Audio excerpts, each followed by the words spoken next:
Greetings, Saintsmen. We're doing lesson 11.5, which is the volumes of prisms and cylinders. There's going to be one formula that's going to govern this entire section, which is that V is equal to capital B times lowercase h. I know that you guys hear this droning of formulas from the time you maybe have learned about what volume is. And it says length equal, or volume equals length times width times height, blah, blah, blah, blah, blah, right? The important part about that, and that's the three-dimensional solid that's usually a rectangular prism, right? And because people want you to think in terms of a box or a cube.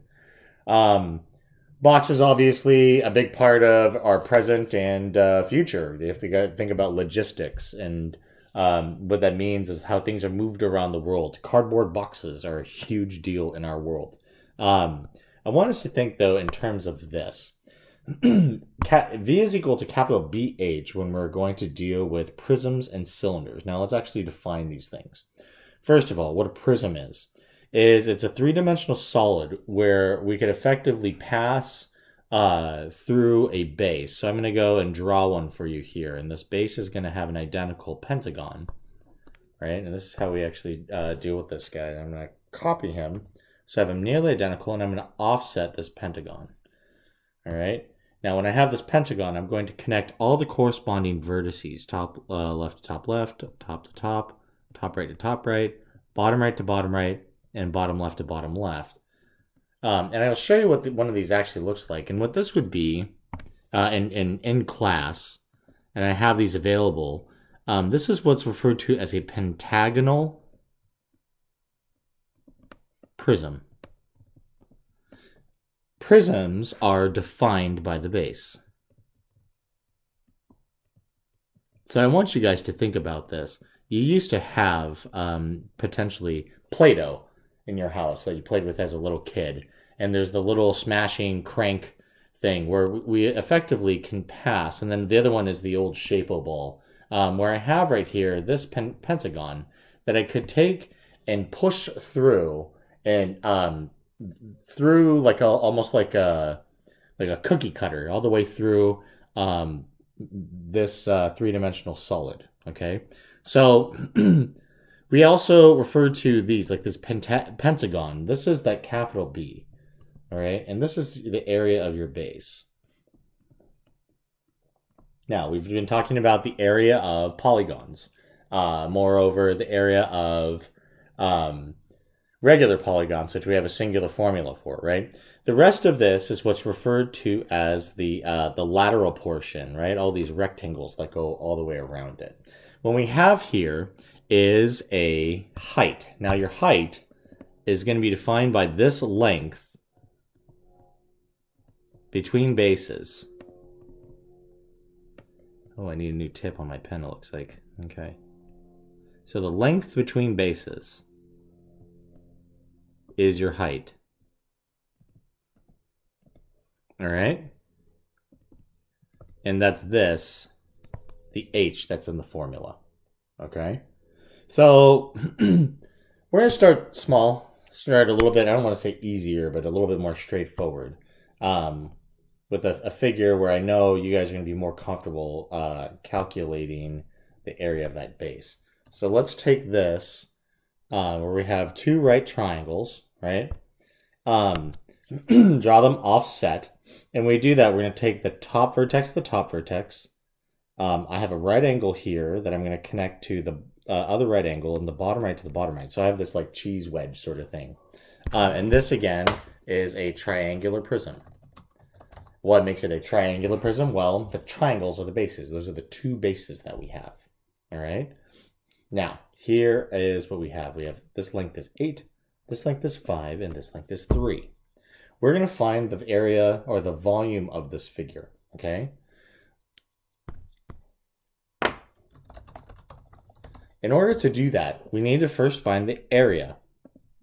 And the area is going to be the area of the bases. Now, what is the base? And the base is the triangle. It's this guy right here. So the two relevant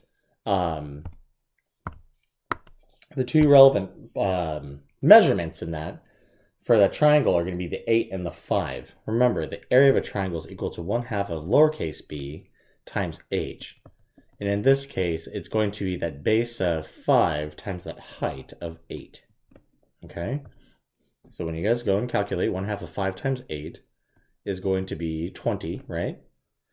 Now, your volume, capital V, is equal to capital B, the area of the base, which in this case we already have is 20. Now, the height, it's this thing laying down. It's this length between the bases. That's the height of it, right? If you were to sit this thing down, and I think you guys get so confused with orientation. I want you to consider this. If you stand up, like when I stand up, I'm a 6 foot tall person. If I lay down, I'm still 6 feet tall because you measure me from head to toe. So this thing is quote unquote laying on its side, but again, that's you guys being very concerned with the orientation of it, rather than just saying it's going to be this height between bases, right? If you have to, sit it on the base to sit up properly. But depending on how this thing is configured, that may not be the most stable position to put it in. Nonetheless, that height, that length between your two triangular bases is 3. So when we actually go through here, we're going to wind up having 20 times 3, which is 6 units cubed. These are cubic units. Okay, how many little boxes we could fill this thing with. Next, I'm going to work with the trapezoidal prism. This one's going to be fun. So let's first start by drawing a right trapezoid. Okay, and then I'm going to draw this guy again offset. So you guys overlap. Top left, bottom right, right? And we have some right angles here. Bottom left, bottom right, top right. Okay. And here are the measurements. This length right here, this edge is 4.4. This height here of the trapezoid is 2.5. This bottom edge is a little bit longer, 5.6. And then this length right here is 4.2. And again, this is what's called a trapezoidal prism. Why trapezoidal prism? Well, again, we define prisms by the bases. The base here is the trapezoid. So we're going to find the volume.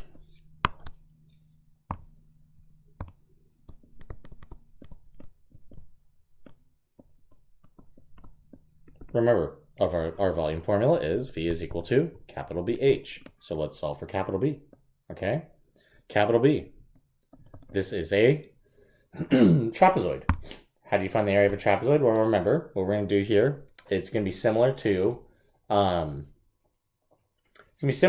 you do it for a parallelogram. Now, a parallelogram, it's just base times height, okay? Which we have a height, it's 2.5. But our bases here, right, we have 4.4 and we have 5.6. We have to take an average of those bases, right? So there's two bases, so we're going to take 1/2 of their sum, 4.4 plus 5.6, okay? In other words, it's going to be equal to 1/2 of the sum of base 1 plus base 2, b sub 1 plus b sub 2 times h. Okay, and then of course our height here is 2.5. That's the height of the trapezoid, right? Versus the height being the length between those two trapezoids, which is a different consideration. It's this h that we have right over here. So 1/2 of 4.4 plus 5.6 times 2.5, right? Or in other words, 4.4 plus 5.6 is 10, multiplied by 2.5, right?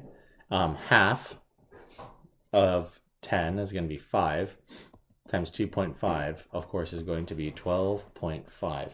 This is my B that needs to go back into here, okay? So my volume is equal to 12.5, that's capital B, times the length between the two bases, which is 4.7, the length between the two trapezoids. We're just going to take that simple product, and that is equal to 52.5 units to the third power, units cubed. All right, 2 more examples for us today. First of all, let's draw, change the kind of base, and let's make a round base, and we're going to make what's called a cylinder. Okay? And you guys are very familiar with cylinders because you're familiar with the old Coke can, right? I'm going to draw an ellipse. That's what I keep trying to get the software to do for me here. This is, you can imagine as being kind of like this circular thing, but it's a matter of perspective. So I'm going to take these two ellipses, put them side by side, and I'm just showing you guys how you draw this on your own. In the top of the ellipse, we're going to connect, and then the bottom of the ellipse, we're going to connect. Okay, and then giving it some perspective on the inside edge of this bottom, I'm going to get a dashed line right here. So you can erase that and go back and get your dashed line. All right. On this, I'm going to show I have this radius where I go from the center to the top. Okay, and this guy is a circle. It's a circular base, and when you have a circular base, right, because we define these things by the base, we call this a cylinder. Right? It's like a prism, but with a circle base. And we can find volume the same exact way, right? Volume is going to be equal to capital BH. And think about what we need here. We need two different dimensions that are given to us, right? Because the area of a circle, you guys know how to calculate rather easily, right? Pi is our square, right? So then we have the radius, which is 5 in this case. And then remember what height is. It's that length between your two bases. And in this case, we're going to have a distance of 9.1. So again, capital BH, capital B is pi times what value? But 5 squared, right? Pi's are squared. And then times my height, which in this case is 9.1. And then we just punch that through, right? 5 squared is 25 times 9.1 is 227.5 pi, right? Meters cubed, because meters is our linear unit, okay? Remember, area of your circle, right, was equal to pi r squared, which we just did in one of the most recent lessons in lesson 11.2. Last thing we're going to talk about, which I'm actually not going to talk a lot about in this video. If you guys are curious why this works this way, I can talk about it more in depth in class, and you should come see me about it. You can research it on your own, which is called Cavalieri's principle. Which is the following. It has to do with an oblique cylinder. I'm going to draw one for you. So let's take this, where we have the top of our cylinder, and then the bottom. But these guys are going to be drawn offset, so they're kind of, it leans, kind of thing like that Leaning Tower of Pisa that's very famous in Italy. So I'm going to connect that left edge to left edge and right edge to right edge. And again, this is what's referred to as an oblique cylinder. Kind of like a slinky, kind of pushing on the side, which I think is the best way to consider Cavalieri's principle as to why it works this way. You have to consider the slinky kind of shoved sideways and kind of tilted, where there's not much that's lost. What this means is that we're going to take this perpendicular height here, okay? That's what's going to be critical for us, as well as this right here. So we're not worried about this edge, right? Instead, we're worried about that perpendicular height, which in this case, we're going to say is 22 feet. And what Cavalieri's principle gives us is that this is actually a really straightforward calculation. Now, if I were only given this edge, I would have to use the Pythagorean theorem to get that perpendicular height, right? Because I'd have a right triangle here. But instead, I'm going to just use the straight old-fashioned V equals capital BH. I can find the area of my bases, right? Or of my base. My base was the same as the singular base, which is the circle. So pi times, pi is r squared, right? Pi r squared, the radius 7. And then simply put, it's just actually the height. It's that perpendicular distance. And that's what Cavalieri's principle tells us. Don't worry about that slanted edge. Worry about this guy right here, that perpendicular height or altitude. So it's that perpendicular distance times 22, and we're just off to the races, right? So 7 squared is 49 times 22. You punch it into your calculator. 1078 pi. Leave it in terms of pi. Why not? And then, of course, this in feet cubed. You can have more practice. I think we need more with the area of regular polygons. That's going to be heavy in your next quiz. If you guys have any questions, of course, see me during my office hours. Good luck.